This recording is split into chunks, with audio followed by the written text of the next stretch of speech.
What is up, Ravens Flock? Huge shout out for your support for the 410 Sports Talk. James and Glenn are the best in the business. Make sure you go subscribe to their channel. Let's go Ravens. Big trust. Welcome in, everybody, to another episode of 410 Sports Talk. I'm James Haskell, along with my co-host Glenn Martin, and we are here to talk to you about the third installment, if you will, of voluntary OTAs. Right. The Ravens get a lot of work done, and we're excited to talk about it. But before we get into all of our notes, news, opinions, thoughts, all the above, take a second, hit the subscribe button, give us a like, turn your notifications. Mandatory camp is coming up. The season is creeping, obviously is creeping, closer and closer. So we'll have tons of updates for you guys, so make sure you turn your notifications. Really quick, Glenn, want to give you a quick view. San Francisco.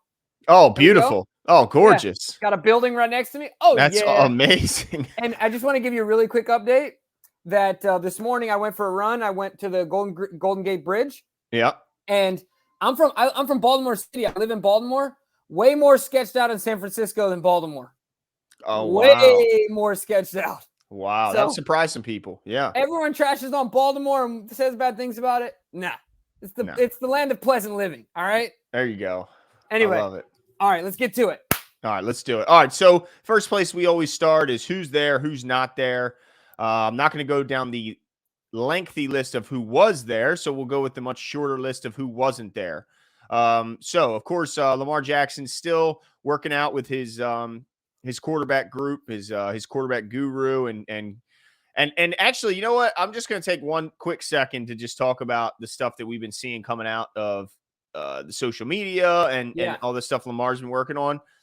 Jimbo, the dude is yoked looking, like his neck, his back, his tricep. I mean, he has got to be the strongest he's looked since he's been a Raven, right? Yeah, 100%. I mean, apparently there are rumors that he's right now 220.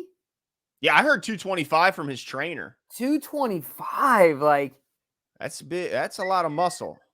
Yeah, no, and I'm not saying it in a bad way. What I'm saying, the reason I'm saying that is because Lamar Jackson, to me, has always had the build of the natural, like this body composition of like a basketball player, right? Like you look at him in college, dude was thin. Like he was thin and wiry, and he's kind of always had that. But you're right, he's putting it on. At the end of the day, what it's about is, no one is here to nitpick about whether it's too much or not enough, or he's doing that. I don't care. The fact is that he's working hard. Like that's what's important. I would prefer that over anything else. So I'm really amped about that. I just said amped. I'm really excited about that. Amped works. That's okay. I think what was cool is I saw the agility drills he was doing, the running drills he was doing. And do you think that the added muscle is in preparation and, to make sure that because look, I think the Ravens it looks like trying to recreate a bit of what they did in 2019 and hope to kind of come close to that. Do you think this is Lamar going, I'm going to be running the ball? I mean, that's just kind of how it is. And I need to make sure I put on some extra muscle to make sure I get through a whole season. Yeah, I can definitely see that. And then I think, adding to what you're saying and maybe primarily to that point being secondary, the primary point would be, like you said, whatever the system ends up being, let's avoid what happened. Let's avoid injury at all costs. Yeah. Right. Let's add on some muscle and continue with flexibility and speed and things like that. So he has that resilience. Looked fast too, man. He looked fast. Looks fast. But the thing about it is that it's exciting because he looks explosive in that, like, that added muscle can increase explosion, right? Like there's certain guys that are just born with it or you're not, right? But within that natural range that you have, of course, there are things you can control. And huge shout out to Lamar. Like I want to give him a ton of credit here, Glenn, because this is not his favorite thing to do. Right. Like working out. Yeah. Like I guarantee that he would openly admit that he's not, like Nick Boyle loves the weight room, dude. Oh yeah. Loves it. And it's apparent. So that's one of those things that comes easy for Nick. It obviously doesn't come easy for every player. It's not Lamar's thing. Like he'd rather be out just playing, like out there playing ball. You know what I mean? Yeah. So I think it speaks to his maturation and dedication to having a great season. I'm looking forward to it. 100%. Yeah, I am so excited about what this guy is gonna do this season, year. Baby. Oh my goodness, everyone's sleeping on him, and I can't wait, dude. I can't wait. But let's get into some other guys who were not there. Kyle Fuller Marcus Peters, J.K. Dobbins, Ardarius Washington, Marcus Williams. A little surprised here in Marcus Williams, but he'll be back next week. He was here last week. Gus Edwards, Iman Marshall, Tyus Bowser, Michael Pierce, still a no-show. We'll talk a little bit more about that. Yeah. Morgan Moses wasn't there today, but Coach Harbaugh did say he was there yesterday and will be back tomorrow. So that's nice to see the vet out there. Ronnie Stanley's still not there. Neither is Ajabo, Calais Campbell, or Derek Wolf. So I guess out of those guys, no problem with Calais Campbell. Obviously, no issue with the guys coming back from injury because that's the reason they're not there. Marcus Peters, J.K. Dobbins, Ardarius Washington, Gus Edwards, Tyus Bowser, Ronnie Stanley, Ajabo, all those guys get the excuse. But I guess so the only guys on that list, so I'd like to see there, Michael Pierce.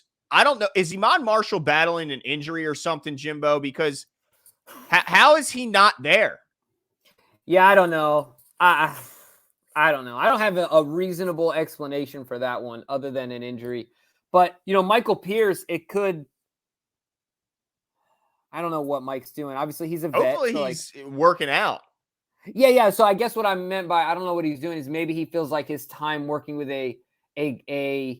his team of dietitians and folks that are keeping him in the weight room and keeping him right might be what he needs instead of simply being in town running through drills where they're just, no pads on. It's not crazy physically active and things like that.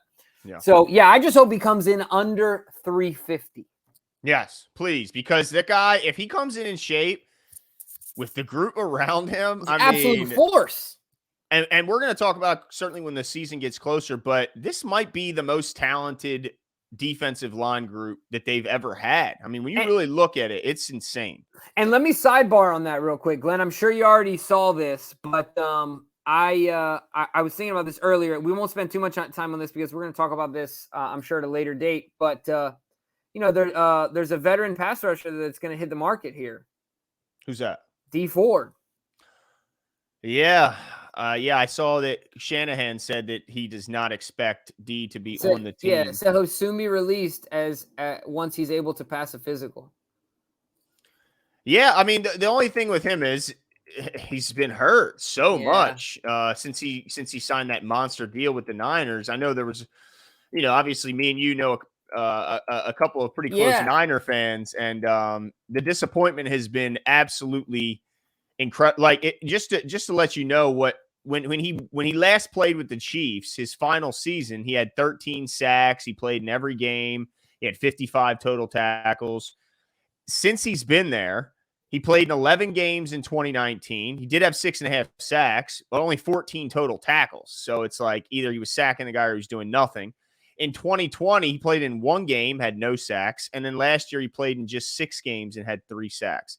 So since he's been a Niner, he's played in a total of 17 games in 3 years and had 9 sacks. I mean, he's on the other side of 30 now too. So it really just comes down to, what do they think he's got left? Is he fully recovered? And how much does he want? What's the price?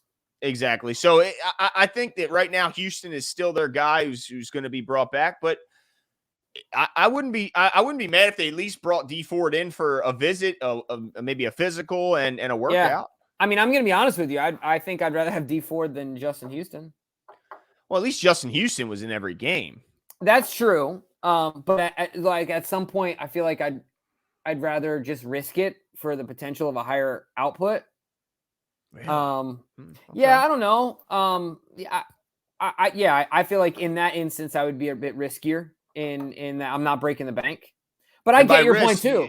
Like you still want him the physicals to come back clean. Oh yeah, I just mean simply like we sign him. He passed physical and everything, but we sign him, and then he ends up getting hurt again, right? And then Justin Houston isn't on the roster, right?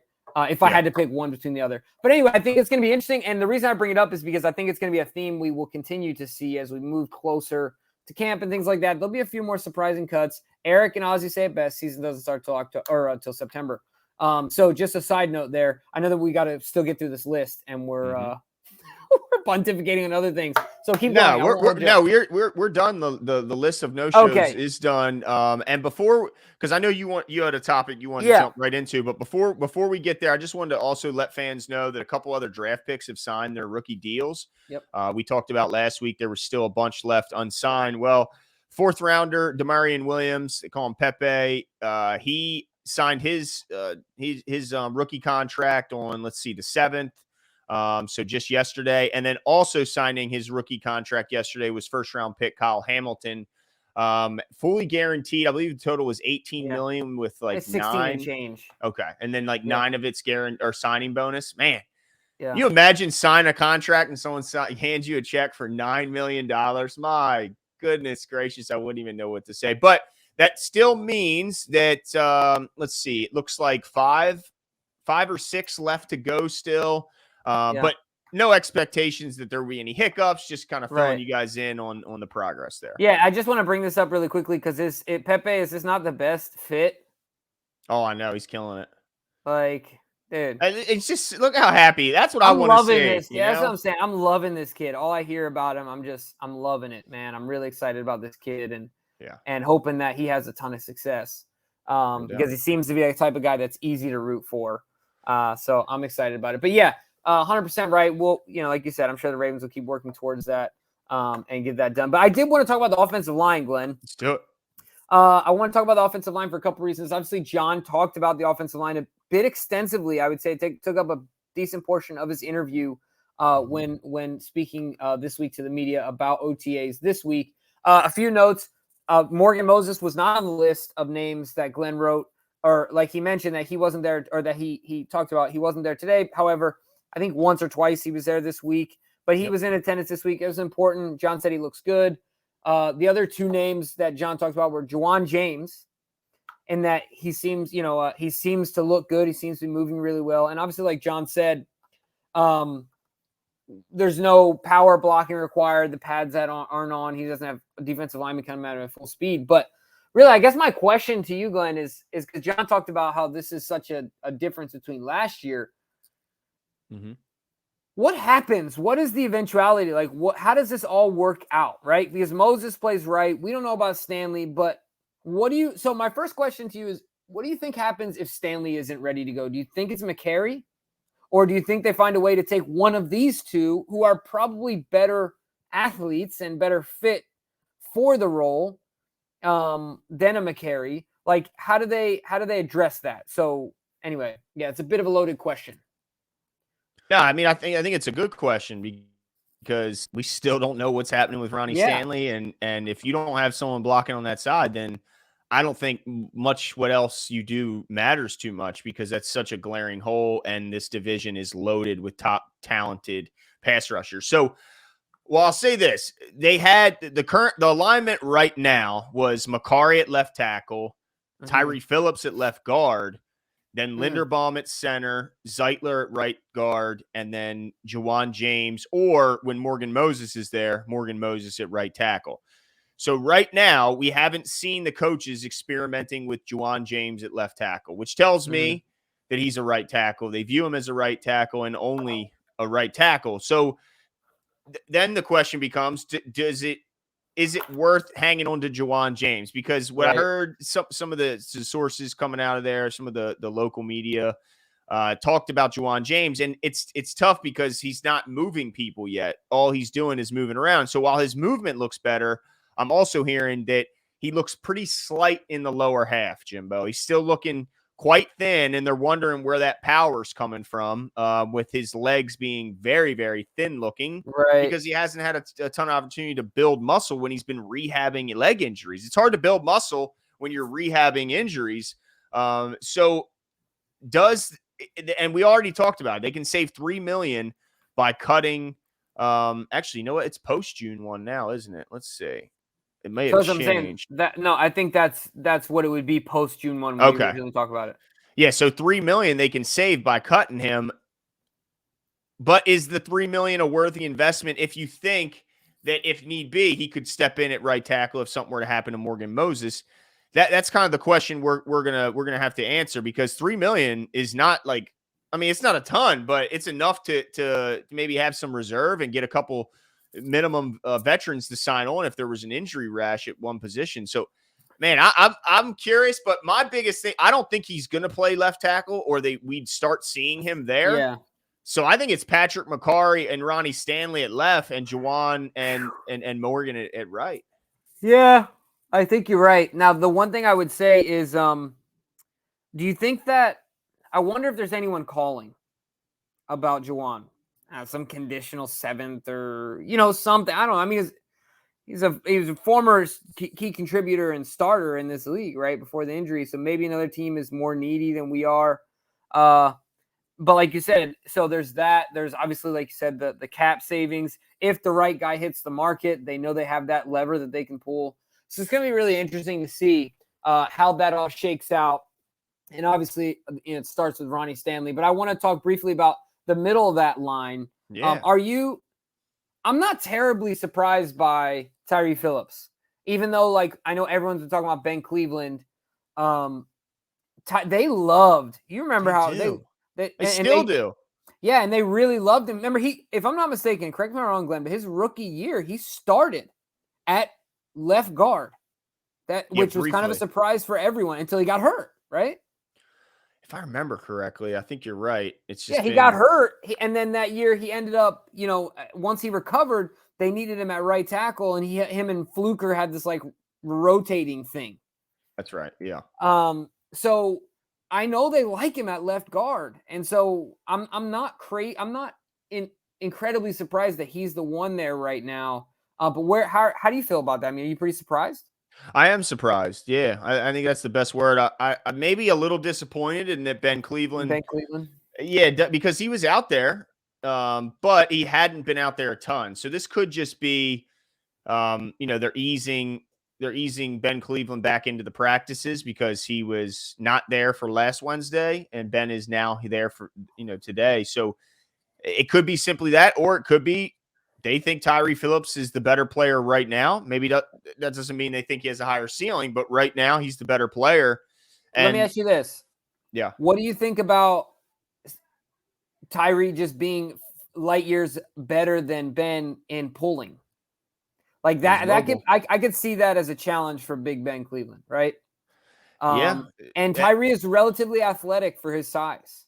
Yeah, we saw when he picked up that ball and took it and took it for a little run. Now, I have heard that they're not in love with the lack of mobility from Ben Cleveland, but I've also heard that they have kind of contingency plans for that, and they've made adjustments for that they're going to have Linderbaum do a lot of pulling from the center position and allow Ben Cleveland to just go upfield. So I think eventually we all wanted to see Big Ben take it over because of just how big and strong he is. But if the coaches believe that Tyree Phillips is the better option, I'll go with their expertise 100%. Certainly over mine. So I think that. But it comes down to every time some momentum builds behind Tyree Phillips, he gets hurt. Yeah. So can he stay on the field and keep stacking? Because it's almost like every time he's healthy, the Ravens try and give him a job on the line, and he somehow gets beat up and can't take it. So they must really love what they see. Again, like you said, athleticism at his size, the way he can move, the length is ridiculous. We know how they fall in love with the long arms. They're trying to give him the job, Jimbo, and it's just up to him to stay on the field and take it. Yeah, absolutely. The very last piece before we move on, and we won't belabor the offensive line anymore, is John talking about Tyler Linderbaum. Are you getting more excited about this kid? John talks about his communication, the command that he has of the offense and things like that. I feel like every day I get more and more excited about this kid. I can't wait to see him with the pads on. But I guess my real question to you, are there any nerves starting to creep in now that you see him standing next to a group of NFL offensive linemen? Not yet, because like you said, it's all comes down to once the pads come on and you have to hit somebody. But I will say, and this is again just me reading through the lines and kind of reading body language and how people are saying things, and it almost seems to me like when John really likes a guy, but he doesn't want to give him too much hype and too much praise because he's worried that he doesn't want to heap too much praise on a young guy. Mm-hmm. That's kind of the feel I get from when John talks about Tyler. Like, he doesn't want to say too many good things because he wants him to stay hungry. It's like Mike McDonald was talking about Kyle Hamilton, and he said that he said, he's doing this well, he's doing that well. And at the end, he said, of course, we're not going to tell Kyle that because we want him to stay hungry and keep him working. I think a lot of the same thing can be said about Tyler Linderbaum. They're excited internally. They're probably, high-fiving when the doors are shut and there's no other players around. But yeah, I can't wait to see either, man, because he's going to be the advantage he has here in Baltimore is that he's going to be tested every single day by that defensive line. There is studs all up and down. There's big guys. There's quick guys. There's block eaters. There's there's so many different variety on that inside that he's going to have a shot to prove that he can do it before he ever has to on the field, because he's going to have to do it against Calais Campbell and Broderick Washington, Michael Pierce, and hopefully Derek Wolfe and all these guys and Madubuike and all these unique talents are going to test him in practice.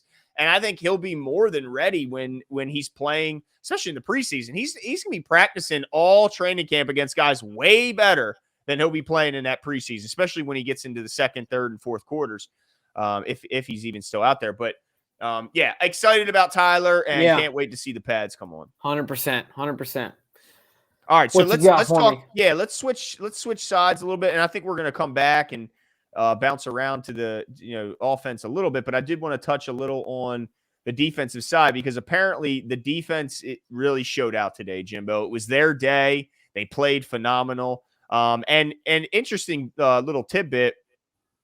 Of course, every self-respecting Ravens fan who's been a Ravens fan for a few years remembers cornerback Kerry Williams and some of the clutch plays that man has made. Over the time of being here in Baltimore. He was on the Ravens field today as well. He's doing a coaching internship. So shout out to Kerry Williams back with his Ravens family where he had his most success. And let's hope that he can turn it into a long post-playing career. But let's get into some of these highlights here. A name that I kept seeing pop up, Jimbo, who honestly, just full disclosure, I didn't even recognize the name, and I pulled up the depth chart, and I don't even see him on the depth chart, but his name popped up so much, I'm going to give the guy a shout out. Cornerback Denzel Williams apparently had a very impressive camp day today. He had a pick, and he just was all over the wide receivers today. And so, shout out to Denzel Williams, just to give him a quick shot. I honestly don't have a ton of information about him because he's not even on ESPN's depth chart for the Ravens yet. Ouch. That's embarrassing. Yeah. I mean, well, look, hey, he's making a name for himself at the end of the day, whether it's, whether he's on the depth chart or not. Dang it. He's forcing himself onto that list, Glenn. You got to start somewhere, right? Absolutely. And then also shout out to Chuck Clark, Jimbo, and Marlon Humphrey. Shout out to both of those guys because those two guys have not missed a single OTA, and they're both very highly paid, especially Marlon. And they don't necessarily have to, like Chuck Clark. What's Chuck Clark learning over these last 3 OT? Like he's the whole new defense. Yeah, but it's not really. I mean, it is, but it isn't really. And I think Chuck, with the the reputation of being the genius football player that he is, I don't think he'd have trouble picking it up. But just want to shout out those two guys for being the true professionals, showing up, meeting their new teammates, leading the young guys, and setting the example for these rookies to follow them. And also, Marlon Humphrey did have an interception today, so shout out. Hey, we need every single one we can get because he's not necessarily known for it. So we're looking forward to it. More turnovers this offseason. But the other thing I want to talk about, Glenn, is the strides that we're expecting from Patrick Queen. Mm-hmm. And I want to talk a little bit about his presser because I felt like he was a little more vulnerable than I expected him to be. He used the word frightened. That when he was put in certain situations or the offense was in certain alignments, he was frightened by his assignment. Yeah. That sucks to hear. Yeah. Because, that really speaks to what we've kind of talked about, right? Mm-hmm. At the same time, he was vulnerable enough. This is what makes me – I gave him a score in the good column today. It was a net positive for me because he was real about it. Mm-hmm. and he wants to get to the point where he doesn't feel that way anymore. And I think that's important to recognize and not just be too arrogant to say, to cover it up or say, dude, I'm fine, like whatever, you know what I mean? Yep. Just based on that presser alone, I now have very high hopes. Not high hopes. I'm very much more optimistic about Patrick Queen this year. When I've been very hard on his own ability to dedicate himself to off-field study. How do you feel about that after his presser today? Yeah, well, at first I got I don't know if you've seen Moneyball, but Yeah. it gave me those type of vibes when they had the catcher switching to play first base. And right. And David Justice said, "What's your biggest fear?" And he said that the ball is going to be hit my way. Like, isn't that Chris Pratt? Yep, Chris Pratt. Yep. Yeah. And I thought that was so funny because it's like, really, you're scared the ball's going to get here? That's not good. So yeah, not good to hear that you're scared of certain responsibilities you're being asked to do. But the good thing is, like you said, the first step to fixing any problem, Jimbo, is of course admitting that it is a problem. So the fact that he's admitted to himself and allowed himself to be vulnerable enough to admit to the fan base and the media that was an issue shows that he's at least recognized and working to fix that problem. So high hopes for him, a lot of expectations for him. There's gonna be a ton on his plate. And let's just hope with the new coaching staff, with Zach Orr coming back to town, and the new guys running on the defensive side, that they can tap into that incredible potential that he has. Because, like you said, Jimbo, when he's running around, he's just a different type of athlete than anyone else in his position group. Yeah, 100%. So, but I felt, and look, it could be fool's gold. I'm hoping it's not, but I felt as though we're getting a more mature, more confident, more self-confident, right? Like comfortable in his own skin, right? Like type scenario or type situation with Patrick Queen. I think he can pay off in spades. Oh yeah. So I'm really excited about that. That's why I wanted to spend some airtime on that one, because he's a guy that we've beat down. I mean, I know that I've done my fair share of just getting tired of some of the things he's done on the field. And it sounds like he's ready to relinquish some of those demons. Yeah, and this is a big, big year for his future career. I mean, this is his third year, and he's only got 1 year guaranteed left. And it's hard for me to imagine, if he continues to play like he has the first 2 years, that the Ravens will pick up that 5th year options, much less extend him. I mean, so this is a big, big year for him. If he can break out, then he might just earn that 5th year and an extension here in Baltimore. So we'll kind of wait and see on how that plays out. Now, the big boy up front, I got to talk about him. Justin Madubuike had himself a day today after massive expectations last season. He, in my opinion, he didn't quite live up to those. But he had a dominant day today. He knocked down 3 passes at the line of scrimmage, one of which was the interception that Marlon Humphrey was able to get his hands on, I mentioned earlier.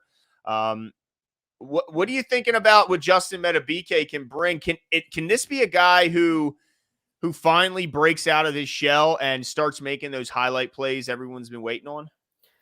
Yeah, so my thing is this. First of all, how much does it count that he was knocking down passes? From Brett Hundley? Well, not just that, the fact that there's no pads and you literally can't hit the defensive lineman. Yeah. And force him. Yeah, that's true. But my thing is with Justin, has nothing to do with that, has nothing to do with rushing the passer. And John talked about this. The dude will find his way on the field if he can defend the run.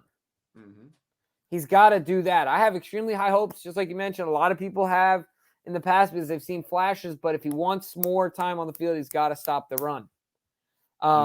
So how do you do that when you got Michael Pierce ahead of you, you got Calais Campbell ahead of you got Broderick Washington, who is a pretty damn good run defender? Yeah, I think my thing is this, is that of all those guys, and you can disagree with me, I don't know, I think it's pretty fair to say that he's the best pass rusher at this point, only because Calais is at the tail pass rusher.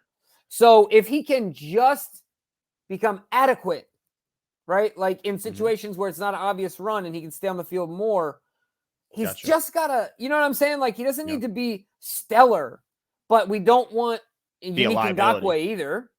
Right. You know what I mean? He's just got to get there where he's sufficient. Right. That way, because look, we want Calais healthy at the end of the year, so let's not run him into the ground by making him our downs 1 and 2 player, taking on, pulling guards and double teams from the tackle guard. Yeah, let's let the young guys absorb some of them early snaps. That way, the older guys are healthy and fresh when the season's at its most important, of course, at the end. So. All right, well, let's see what Madubuike can do once the pads come on. Because, yeah, you're right. It's not as hard to bat down balls at the line of scrimmage when you don't have to worry about your legs getting taken out, getting a punch in the stomach, which a lot of linemen will do. You would put your hands up? Okay, I'm going to punch you in the stomach. And then you're not going to want to put your hands up so much if you keep getting punched in the belly. Yeah, so, all right, we'll wait and see what he what he's bringing. Now I want to switch back to the offense.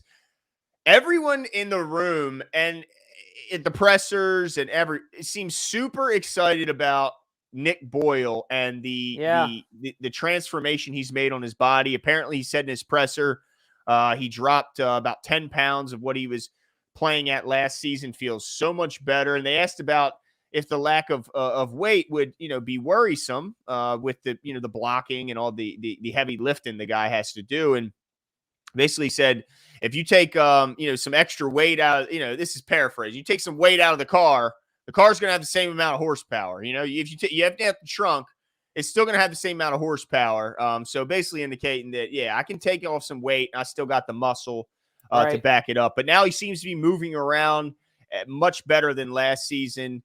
Boy, it's good to see Nick Boyle back out there, isn't it?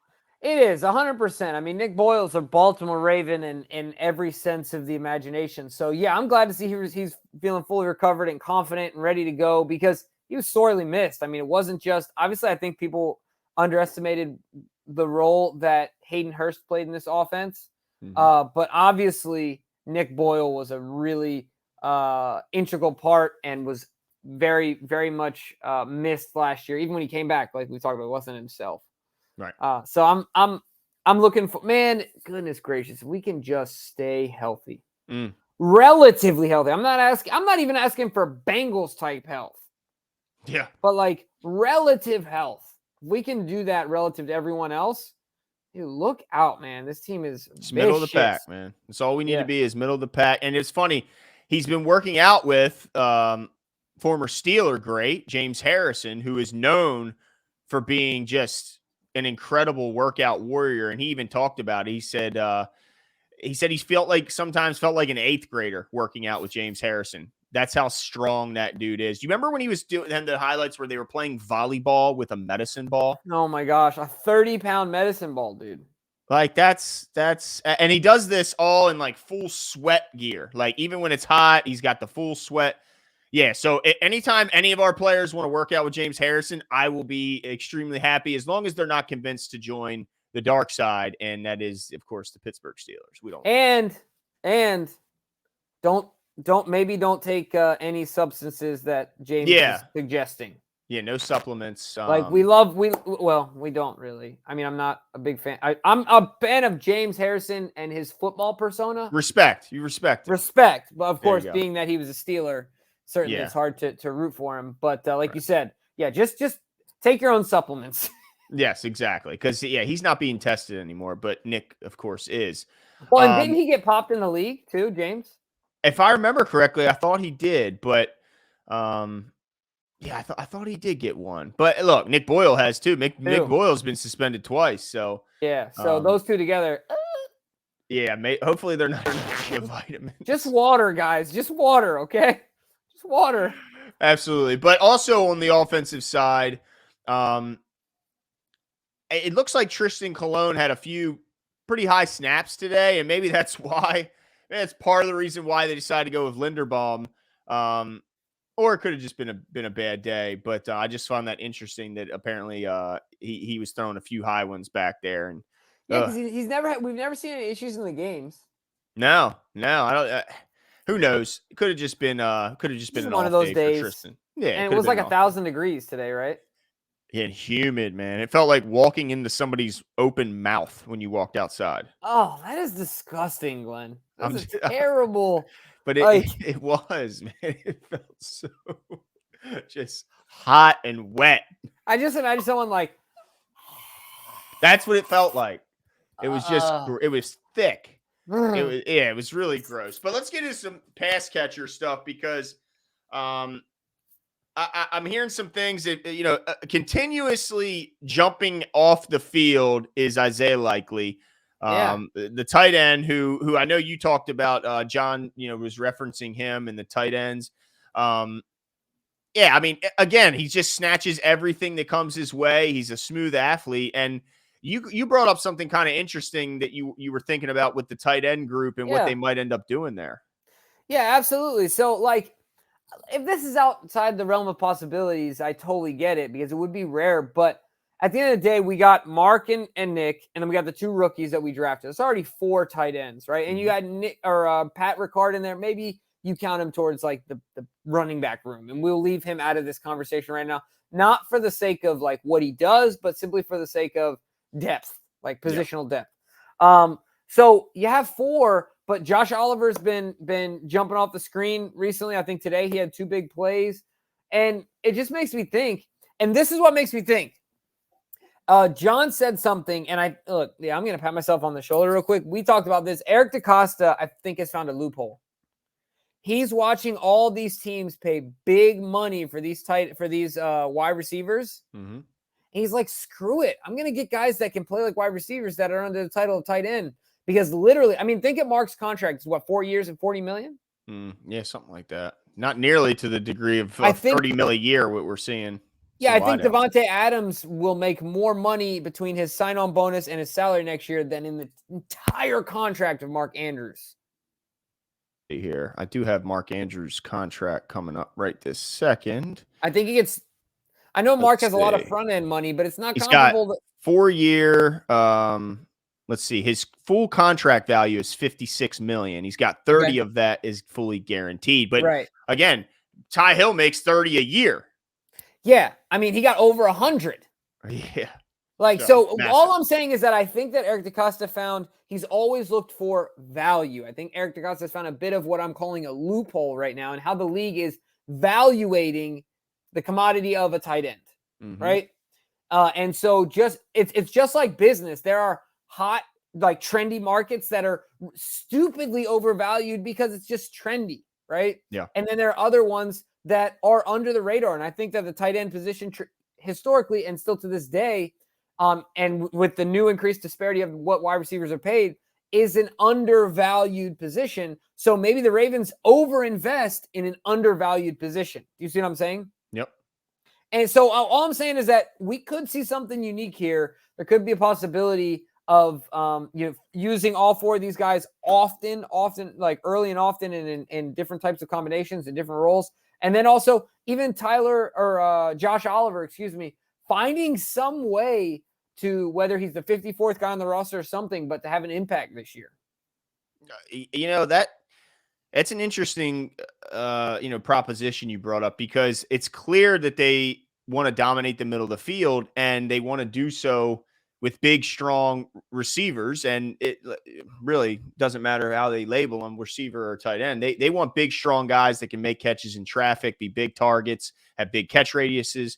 And so, yeah, if they want to do that with tight ends and kind of zig when the whole rest of the league is zagging, that's what I like about what the Ravens have done in general offensively. They're not just going with the copycat, let's do what everyone else is doing and try and catch up to the guys at the top, because we saw that, like, just as a sports reference, we saw that in basketball. Everyone tried to become the Golden State Warriors, and we see the Warriors have yet to be knocked off their pedestal. Yeah, they had a couple bad years, but that was just due to injury. Nobody beat them and took their title from them and took their, that reign from them. They just got hurt, and now they're healthy. They're right back to it because you can't just recreate what everyone else is doing and think that you're going to do it better than them. So why not go a different direction than what everyone else is doing? And then no one's prepared for you. I mean, they always talk about how it's so hard to prepare for the Ravens because they do things so much differently. So I like that they're doing things a little bit unconventionally and doing things a little bit, a little bit different because it makes it harder for opposing teams to prepare for them. And so I think it's an interesting point.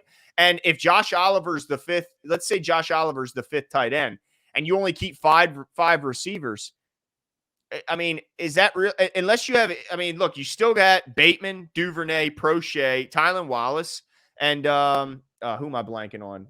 There's one more. There's pretty much 5 who I know of that are going to be making. Oh, here we go. I got the depth chart pulled up. Yeah, who am I? Yeah, Who so you said- Bateman, Duvernay, Wallace, James James Prochet. and I guess there is a spot for the 5th guy. It could be a combination of, let me see, Bateman, Duvernay, Prochet, Wallace. Yeah, there's a 5th spot open. It could be Mekhi Polk, could be Jalen Moore, could be Benjamin Victor, could be Devon Williams, but that could be the end of the receiver room, and they could go heavy at tight end, or like the more likely option is they just let him be their 54th guy, and they bank on the fact that no one else is going to sign Josh Oliver in case they need him. But it's an interesting topic nonetheless. All right, sure. left things here, Jimbo. Apparently, Devin Duvernay and Rashad Bateman both had some nice catches in traffic today. Bateman is starting to look like the number 1 that they're hoping he turns into, making a bunch of nice end zone catches. The receiver, and same with James Prochet. Apparently, he had a deep catch down the sideline on Denzel Williams, who had the interception earlier in practice. But it looks like those guys are continuing to play well, albeit getting passes from a quarterback who likely won't be throwing them passes when the games matter most. But still, it's nice to hear. Yeah, absolutely. And at the end of the day, I mean, I think that it's just about getting the timing down, watching that, they're getting the timing down, not from a quarterback to receiver perspective, but in the routes, getting for the guys that are relatively newer, getting the coaching from these guys, relatively newer being first, second year, rookie contract type guys, right? Like this is their 2nd year with these new coaches in T and Keith, right? So any moment that they can spend with these guys is going to be ultra beneficial for us. So yeah, I'm looking for Bateman. We've talked about before, looking for him to have some serious breakouts this year. And I'm looking forward to it, man. And I think he is up for the task and more than confident in himself and the work he puts in. Yeah, man, I think it's been a good camp so far. Like you said, I think the biggest note for me is that there's only 5 people not there. It's impressive. I think that's awesome. I think it speaks to the camaraderie of the team. And this is not a required thing, guys. It's not like we're knocking Lamar for not being there or we think some type of way about it. But it is cool to have a team where almost everyone is in attendance. Yeah, no doubt, because it's a buy-in from the team. The coaches have an opportunity to start instilling some of the game plans, some good practice habits, and also get an evaluation of where these guys are at physically so they can do a ramp-up period. Coach talked about that. You don't want to force guys in too early because they want to avoid at all costs what they went through last season. So, yeah, I mean, it's awesome to see these guys buying in because that's what it takes. It takes a commitment from everyone on the roster, from the trainer to the ball boy to the best and highest paid player on your team. Everyone needs to work together if you're going to win a Super Bowl. But yeah, I mean, this was a fun camp, but next week is really where it gets exciting. It's the mandatory mini camp. Everyone, including John Harbaugh, is expected to be there. He expects Lamar Jackson to be there and is excited because he sees the type of shape and type of work that Lamar Jackson's putting in. And I think everyone in the building is going to be uplifted when they see Lamar Jackson out there smiling, joking, laughing with his teammates, but most importantly, slinging that ball around to his receivers. That's right. So let us know your guys' thoughts. I'm losing. I'm here. Okay. You're kind of. Yeah. Yeah. So let us know your guys' thoughts on camp. Let us know if you're concerned about Lamar having not attended any of it. Sounds pretty rough, Jimbo. I don't know if that's. You do too on your end. Okay. Great. Give us all your thoughts on camp. Yeah. Leave everything in the comments below, and we will be sure to interact with you guys. See you.